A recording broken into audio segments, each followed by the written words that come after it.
Listen, once you start getting views from your minefield farming efforts, there's one metric you want to pay attention to, and it's not the number of views. To be honest, the number of views is actually irrelevant. It has nothing to do with how much money you're actually going to make.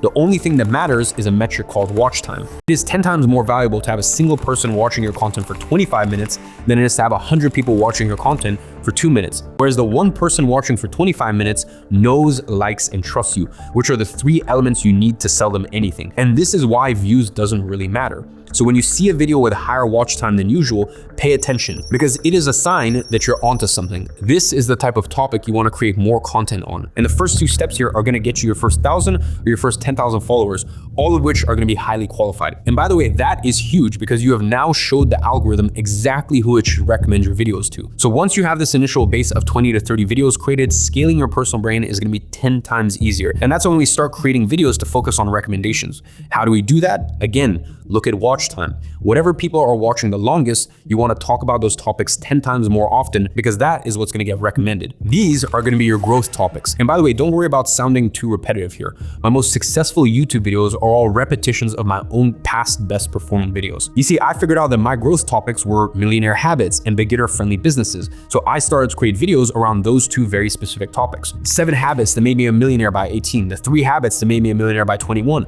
5 millionaire habits that made me successful, the best online business to start as a beginner, the best beginner friendly business model, the best way to make $10,000 a month as a beginner. To be honest, these are all different variations of the same growth topics. Now, how do you actually create content that the algorithm recommends? And this is exactly what we're going to cover on step 4. Now, in order to do that, we're going to use proven formats that the algorithm loves to promote. Now, here's where most people fuck it up. They approach it simply with publish and hope.